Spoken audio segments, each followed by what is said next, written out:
چکے ہیں۔ توہین کوئی جرم ہے، اس کو قرآن اس لحاظ سے زیر بحث لایا ہے، پھر اس نے بتایا ہے کہ اس میں فلاں اور فلاں سزا دینی چاہیے۔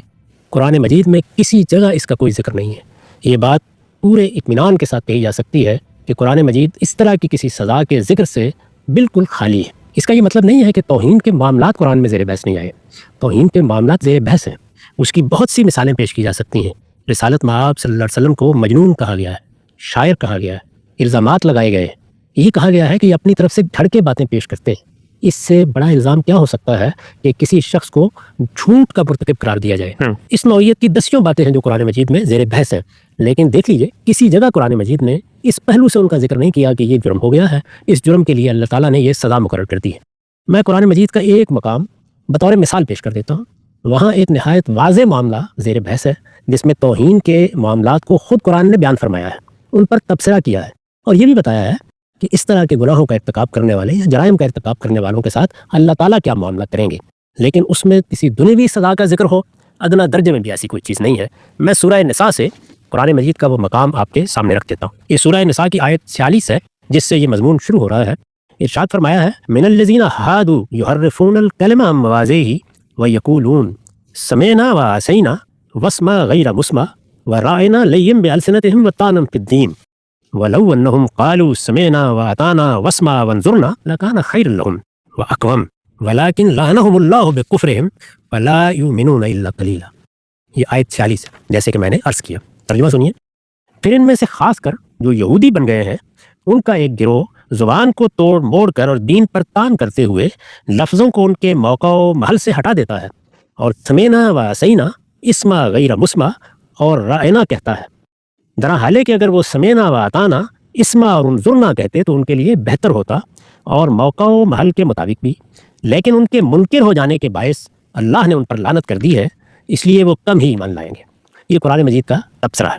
اب ذرا یہ دیکھیے کہ اس پر میں نے جو حاشیہ لکھا ہے اس میں اس کی وضاحت کس طرح کی ہے۔ میں نے لکھا ہے، یہ ان شرارتوں کی طرف اجمالاً اشارہ کیا ہے جو یہود کے اشرار نبی صلی اللہ علیہ وسلم کی توہین کے ارادے سے اور آپ کے لائے ہوئے دین کو دوسروں کی نگاہ میں حقیر اور بے وقت بنانے کے لیے کرتے تھے۔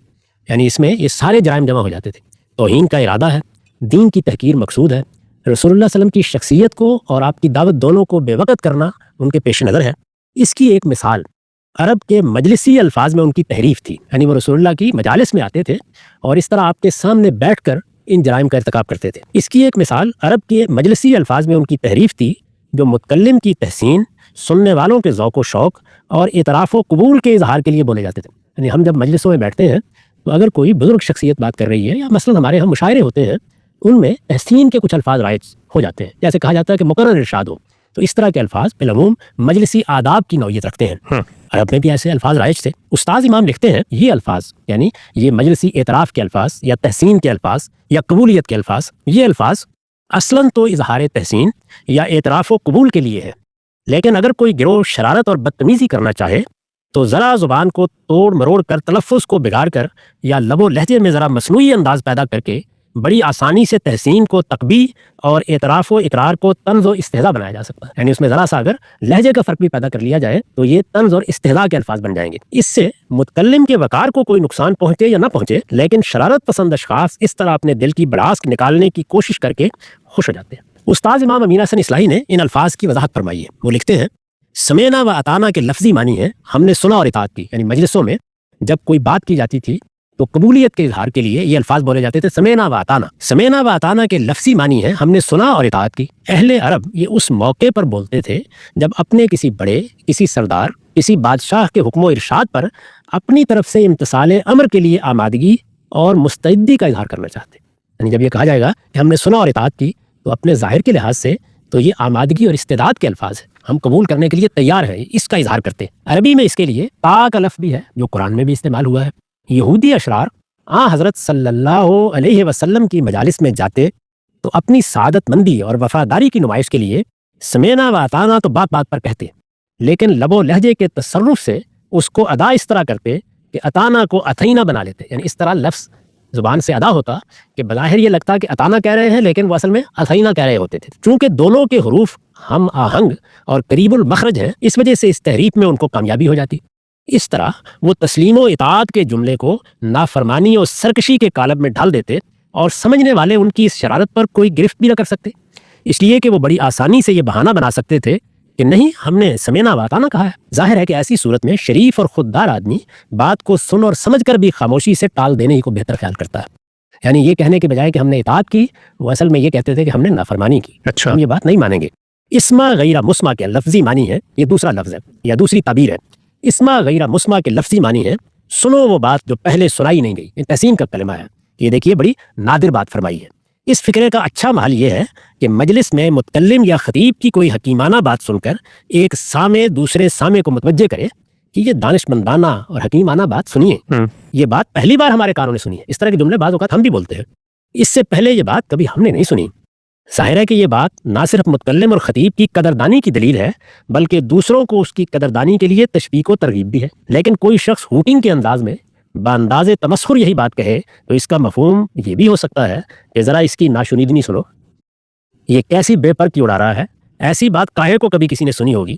ظاہر ہے کہ محض انداز اور لب و لہجے کی تبدیلی نے اس نہایت اعلیٰ فکرے کو تان و طنز کا ایک زہر آلود نشتر بنا دیا، لیکن اس پر بھی کوئی گرفت نہیں ہو سکتی، اس لیے کہ گرفت ہو تو کہنے والا صفائی پیش کر سکتا ہے کہ میں نے تو طنز کے طور پر نہیں بلکہ تحسین کے طور پر کہا ہے۔ ٹھیک، کیونکہ اس فکرے میں طنز کا پہلو غیرہ مسمع کے الفاظ سے پیدا ہوتا تھا، اس لیے قرآن نے اس کی یہ نوک توڑ دی اور ہدایت کی کہ صرف اسما کہا جائے۔ رائنا کے لفظی معنی ہے، یہ تیسرا لفظ ہے۔ رائنا کے لفظی معنی ہے ذرا ہماری رعایت فرمائیے۔